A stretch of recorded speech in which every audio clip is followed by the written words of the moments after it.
পাগড়ি দিয়ে হেফজ করেছে, এতদিন পর্যন্ত শোনাইছে, তো ইনশাল্লাহ শেষ হয়েছে। এখন আজকে মানে আমাদের এখানে তো আর সব নাই যে আমরা এখানে সারা জীবন পড়ালেখা করাবো, অন্য জায়গায় পড়তে হবে। এর জন্য সাবিবুল্লাহ আজকে আমাদের থেকে আপাতত বিদায় নেবে। এটা তো সেই বিদায় না, দ্যাট মিনস ওয়েলফেয়ার। এটা হলো সেই বিদায় যেটা কল্যাণের জন্য, মানুষ আরেকটা শিখরে যাওয়ার জন্য, আরেকটা সিঁড়িতে যাওয়ার জন্য, জীবনকে উন্নত করার জন্য, আরও শিক্ষা অর্জন করার জন্য এই বিদায় নাই।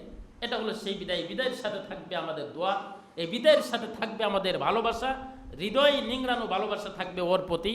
ও ছোট মানুষ, কিছু বলতে পারবে কিনা জানি না। আমি আপনাদের কাছে বলবো যে ও কিন্তু আমার ভাইস্তে হোক আর যাই হোক, এখানে সবাই আমার হুজুর বলে, আমার ছাত্র, আমি ওর উস্তাদ। আমি ওর উস্তাদ হিসাবে বলবো আলহামদুলিল্লাহ সাবিবুল্লাহর চলাফেরায় এমন কোনো সমস্যা আমরা পাই নাই, সমস্যা ফেস করা লাগে নাই।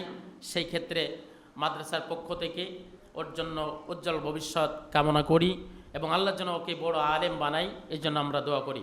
আপনারাও সকলেই ছোটোখাটো ভুল ত্রুটি হয়তো ছেলেপেলে মানুষ করতে পারে, ভুল ত্রুটি ক্ষমার দৃষ্টিতে দেখবেন এবং ওর জন্য সবাই দোয়া করবেন। সাইবুল কিছু বলবে?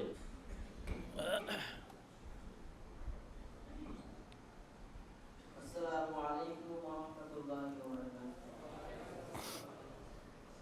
আপনারা জানেন যে দুদিন যাবত আপনাদের মাঝে চলাফেরা করছি,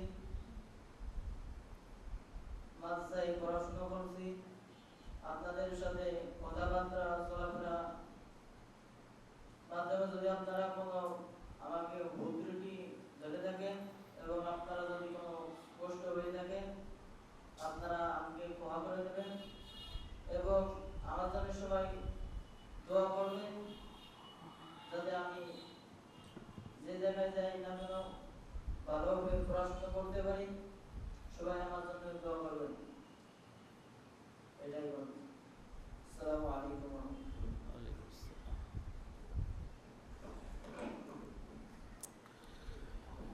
আমাদের এই সাবিবুল্লাহ যার বাড়ি লজিং ছিলেন, আমাদের আরব আলী শেখ আরব ভাই, আসার পর থেকে তিনি ইচ্ছা করেই, বলা লাগে না যে ভাই ছাত্র আসছে, ছাত্রটা লজিং রাখেন, সে নিজে ইচ্ছা করেই তার অত্যন্ত আদরের সাথে নিজের ছেলের মতো করে খাওয়াইছে, তার সার্বিক দেখাশোনা সে করছে।